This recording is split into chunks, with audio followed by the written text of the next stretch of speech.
नमस्कार दर्शकों, आज हम आपको आज से लगभग 500 वर्ष पूर्व हुई एक ऐसी अद्भुत घटना से रूबरू कराने जा रहे हैं जो स्वयं कबीर साहिब जी द्वारा की गई थी।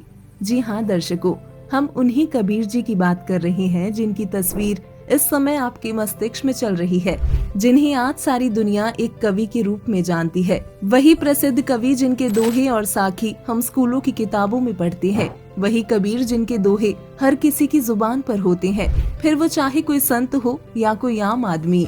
यानी हम कह सकते हैं कि कबीर जी के दोहे और साखियों के बिना एक व्यक्ति को अपने जीवन की कल्पना करना संभव नहीं, क्योंकि कभी न कभी प्रत्येक व्यक्ति को कबीर जी के दोहे या साखी सुनने या पढ़ने का अवसर अवश्य प्रदान होता है।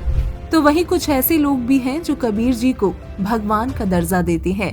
अब कबीर जी सिर्फ एक कवि थे या भगवान, इसका निर्णय तो उनकी लीलाओं को देखने से ही संभव हो पाएगा, जिसका खुलासा वर्तमान समय में संत रामपाल जी महाराज ने जिन साक्ष्यों तथा प्रमाणों के साथ दिया है वो सर्वमान्य होगा। तो दर्शकों, 500 वर्ष पूर्व कबीर जी द्वारा की गई मगहर लीला को जानने के लिए देखिए हमारा आज का ये खास वीडियो। दर्शकों, संत रामपाल जी महाराज ने अथर्ववेद कांड 4 अनुवाक 1 मंत्र 7, यजुर्वेद अध्याय 40 मंत्र 8 तथा ऋग्वेद मंडल 1 सूक्त 1 मंत्र 5 सहित अन्य वेद मंत्रों से आंखों देखे गवाहों की वाणियों से स्पष्ट किया है कि सर्व सृष्टि के रचनहार कबीर जी हैं। उन्हीं गवाहों में से एक संत गरीबदास जी ने कहा है, गरीब अनंत कोटि ब्रह्मांड का एक रति नहीं भार, सतगुरु पुरुष कबीर हैं कुल के सिरजनहार। गरीब परमेश्वर एक कबीर है, दूजा नहीं आधार, दास गरीब सकल सृष्टि का यूं ही सिरजनहार। गरीब मात पिता जाके नहीं, नहीं जन्म प्रमाण, यो पूर्ण ब्रह्म कबीर है करता हंस अमान। दर्शकों, कबीर साहिब जी अपने रितधाम यानी सतलोक से चलकर इस पावन धरा पर आज से लगभग 600 वर्ष पूर्व सन 1398 विक्रमी संवत 1455 ज्येष्ठ मास सुदी पूर्णमासी को ब्रह्म मुहूर्त में काशी की लहरतारा नामक तालाब में विकसित कमल के फूल पर एक नवजात शिशु के रूप में अवतरित हुए थे और सारी सृष्टि को रचने वाले कबीर परमात्मा काशी में 120 वर्ष तक एक साधारण व्यक्ति की तरह कपड़ा बुनते हुए जुलाहे की लीला किए तथा लोगों को पूर्ण परमात्मा तथा सतलोक की जानकारी देते हुए अपने सद्ज्ञान का प्रचार किया। कबीर परमेश्वर जी ने उस समय लोगों के बीच फैले हुए जातिवाद, छुआछूत और पाखंडवाद को समाप्त कर अवगत कराया कि यहाँ न कोई ऊंचा है न कोई नीचा, सभी एक परमात्मा के ही बच्चे हैं। इस प्रकार कबीर परमेश्वर जी ने उस समय लोगों के बीच ये रोशनी जगाई। परमात्मा के वास्तविक ज्ञान से उस समय के हिंदू और मुसलमान दोनों धर्मों के 64 लाख लोग उनके शिष्य बन चुके थे, जिससे उन्हें परमेश्वर द्वारा दिया जाने वाला सुख मिलने लगा। किंतु कबीर परमेश्वर जी का ज्ञान चारों ओर फैलता देख उस समय के पंडित, ब्राह्मण, मुल्ला, काजी कबीर परमेश्वर जी से ईर्ष्या करने लगे और लोगों के बीच ये अफवाहें फैलाई गई कि जो व्यक्ति मगहर में मरता है वो नरक जाता है तथा जो व्यक्ति काशी में मरता है वो सीधे स्वर्ग जाता है।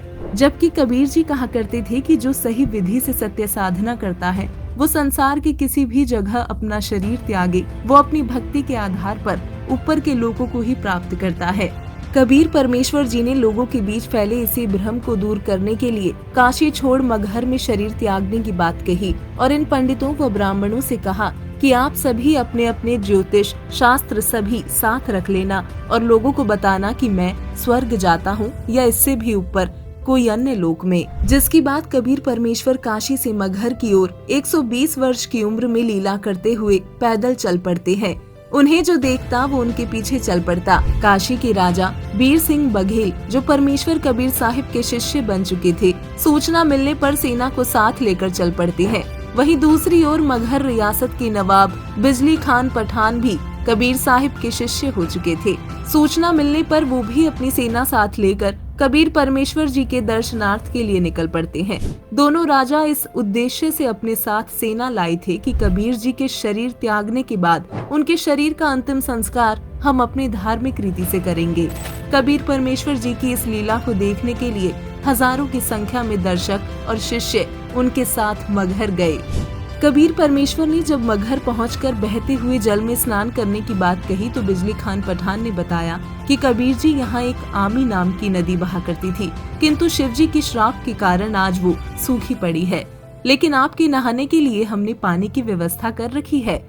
तभी परमेश्वर कबीर जी ने कहा कि दिखाओ वो नदी कहाँ है। उस नदी के पास पहुंचकर कबीर साहिब ने एक ट्रैफिक पुलिस की तरह चलने का इशारा किया। देखते ही देखते थोड़ी दूर जमीन पर से जोर से पानी का फुआरा सा फटा और कुछ ही देर में नदी जल से पूरी तरह पहले जैसी बहने लगी।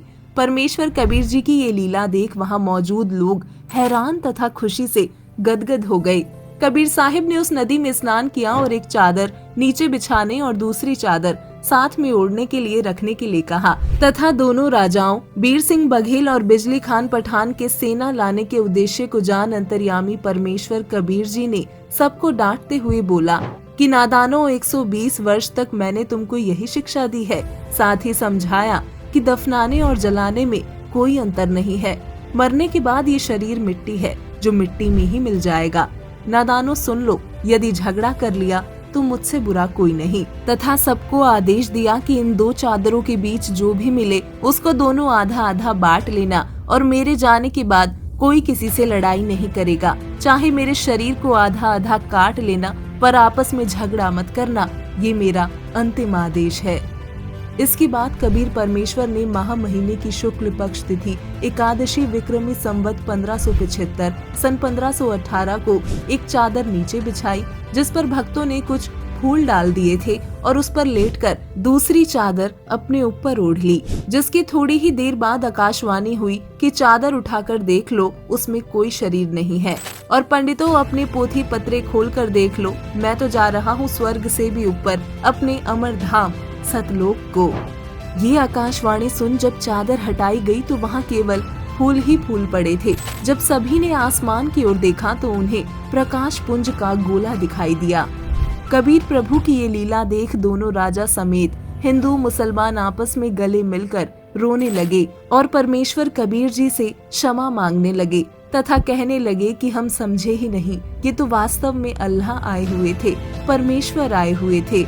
इस तरह परमेश्वर कबीर जी ने दोनों राजाओं के बीच एक भयंकर युद्ध होने से रोक दिया तथा दोनों धर्मों के लोगों में एक भाईचारे तथा धार्मिक सामंजस्य का बीज बो गए, जिसका प्रमाण हमें मगहर वर्तमान जिला संत कबीर नगर में देखने को मिलता है, जहां दोनों धर्मों हिंदुओं तथा मुसलमानों ने कबीर साहिब के शरीर के स्थान पर मिले एक एक चादर तथा आधे आधे सुगंधित फूल लेकर 100 फीट के अंतर पर एक एक यादगार भिन्न भिन्न बनाई हुई है। दर्शकों, जिस तरह तुलसीदास जी ने रामायण की लाखों वर्ष पूर्व घटी घटनाओं को रामचरितमानस में ज्यों का त्यों लिख दिया था, इसी तरह कबीर साहिब की मगहर लीला के विषय में संत गरीबदास जी ने लिखा है। गरीब काशी तजकर मगहर पहुँचे, ऐसा निश्चय कहिए, सदगुरु साखी समझ ले भाई, धीर पकड़ थीर रहिए। गरीब काशी मरे सुपावी मुक्ति को, मगहर गधा होई, पुरुष कबीर चले मगहर को, ऐसा निश्चय जोई। गरीब काशी के तो पंडित कूके, मगहर मरो न भाई, वहाँ तो पृथ्वी सूची नाही, तिरसंख पड़या बिललाई। गरीब काशी तजकर मगहर चाले, किया कबीर पियाना, चादर फूल बिछे ही छोड़े, दिया मोक्ष परवाना।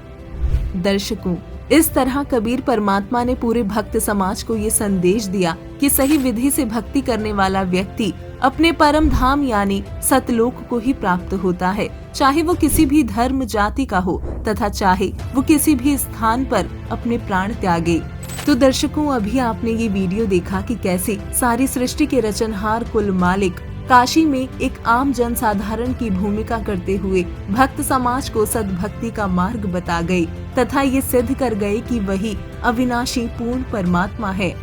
दर्शकों, संत रामपाल जी महाराज ने अपने सत्संगों प्रवचनों में पूर्ण परमात्मा कबीर जी की सभी लीलाओं तथा उनके विषय में विस्तार से बताया है, जिसे विस्तार पूर्वक जानने के लिए देखिए संत रामपाल जी महाराज के मंगल प्रवचन संत रामपाल जी महाराज YouTube चैनल पर। मगहर से सतलोक गए कबीरा, जाका पाया नहीं शरीरा। सर्व सृष्टि रचनहार कबीर परमेश्वर जी के 507वें निर्वाण दिवस के उपलक्ष्य में दिनांक 6 से 8 फरवरी 2025 को नेपाल सहित भारत के 11 सतलोक आश्रमों में 3 दिवसीय महासमागम का आयोजन किया जा रहा है। इस शुभ अवसर पर दहेज मुक्त विवाह, रक्तदान शिविर, नेत्र व दंत जांच चिकित्सा, आध्यात्मिक प्रदर्शनी, विशाल सत्संग और विशाल भंडारे का आयोजन किया गया है। आप सभी को इस अद्वितीय कार्यक्रम में सादर आमंत्रित किया जाता है। आपसे विनम्र आग्रह है कि अपने परिवार सहित इस कार्यक्रम में पधार कर इस आयोजन की शोभा बढ़ाए और जगत गुरु तत्वदर्शी संत रामपाल जी महाराज के सानिध्य में होने वाले इस विशाल सत्संग व अमृतमय भंडारे का आनंद प्राप्त करें। इस भव्य कार्यक्रम का आयोजन सभी सतलोक आश्रमों में किया जाएगा। इस कार्यक्रम का सीधा प्रसारण सतलोक आश्रम श्री धनाना धाम, तहसील गोहाना, जिला सोनीपत, हरियाणा से आप 8 फरवरी 2025 को सुबह 9:10 से साधना टीवी चैनल, संत रामपाल जी महाराज यूट्यूब चैनल और स्पिरिचुअल लीडर संत रामपाल जी पर देख सकते हैं।